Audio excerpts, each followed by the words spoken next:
고객이 있는 곳이면 어디든 가는 상인의 특성은 우리 인삼이 세계 곳곳에 퍼질 수 있게 했습니다.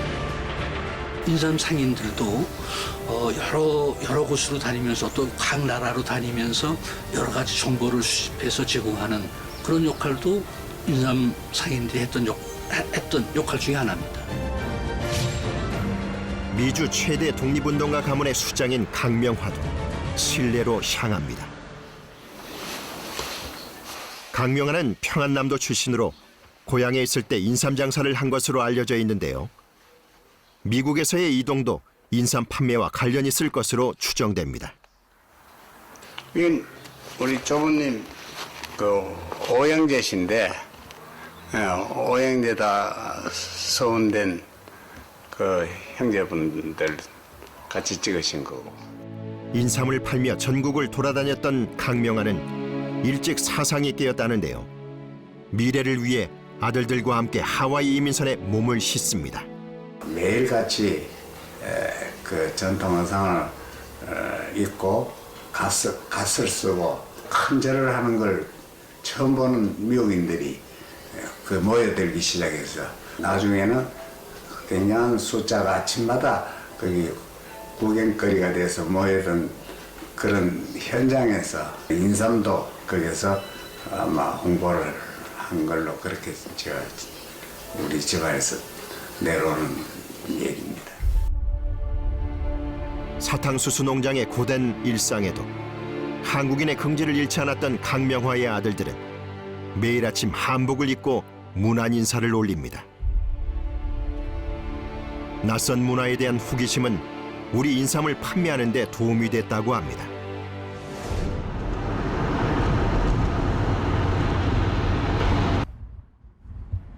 방사겸이 쿠바 등지로 향하고 강명화가 칠레로 향했을 즈음 또 한 사람이 남미로 향합니다.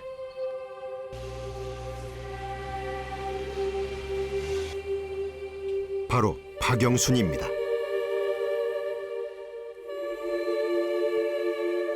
박영순은 대한인 국민의 초기 멤버이자 안창호와 함께 주도적으로 독립운동을 했던 사람입니다. 박영순 선생님께서는 인삼을 팔러 샌프란시스코에 오셨다가 이곳에 정착을 하시게 됩니다. 더욱 중요한 부분은 이분이 멕시코에 인삼을 팔러 가셨다가 애니깽 농장에 거의 노예다시피 팔려온 한인들을 보고 굉장히 마음이 아프셔서 이 내용을 한국에 전달하는 역할을 해주시게 됩니다. 멕시코의 특산물인 에네케는 용설란으로 알로에처럼 생겼습니다. 하지만 가시가 매우 억세고 독성이 있어 노동 환경이 매우 참혹했다는데요. 박영수는 보고 들은 참상을 편지에 적어 공립협회에 보내 기사화하도록 합니다. 꿈의 직장이라는 거짓 광고에 멕시코로 건너갔다가 노예로 전락했다는 이야기는 많은 사람에게 충격을 안겼습니다. 이후 멕시코 이민은 금지됐는데요. 남미로 간 한 인삼 상인의 정보가 수많은 한인의 피해를 막은 것입니다. 인삼 상인들은 일제의 감시가 삼엄한 것도 피하지 않았습니다. 청일 전쟁 뒤 일본 최초의 해외 식민지가 되어 1895년부터 약 50여 년간 일본 지배하에 있던 타이완. 1930년대 타이완의 한인은 주로 인삼 장사와 약 행상을 했다고 전해집니다. 여기가 이제 한재룡 선생님께서 미역상을 했던 그 선흥사 자리로 이제 추정되는 자리입니다. 요 일대가. 기후 때문에 삼을 키울 수 없는 타이완에서 고려 인삼은 고가에 판매됐습니다. 한재룡이 경영하는 선흥사라는 삼장은 헐벗고 굶주린 동포 형제의 수용소라 해도 과언이 아니었다. 인삼을 팔아 번 돈으로 아낌없이 베풀었다는 한재룡. 하지만 한재룡은 물론 선흥사에 대한 자료도 거의 남아있지 않아 아쉬움을 남깁니다. 비슷한 시기 타이완에는 또 하나의 인삼 회사가 운영 중이었습니다. 중국과 동남아 지역에 고려 인삼을 판매하며 타이완을 비롯해 상하이, 홍콩 등에 지점을 두었던 고려물산공사입니다. 당시에 그 고려물산공사가 있던 자리입니다. 고려물산공사가 있던 건물은 원형 그대로 남아 있습니다.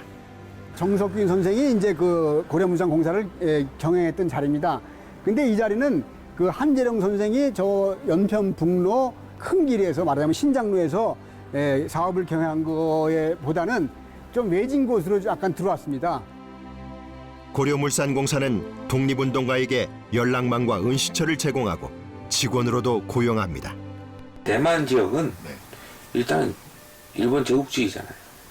대만 총독부가 있고 어떻게 보면 상해에서 인삼을 취급하는 것보다 대만에서 인삼을 취급했던 게 더 위험할 수 있었는데 선흥사라든지 고려물산은 어떻게 보면 적진에 들어가서 적진의 입에서 자유롭게 활동했던 몇 안 되는 그런 거점 중에 하나였고 그걸 통해서 독립운동가들이 자연스럽게 동남아 지역으로 파송되지 않았나 싶고요.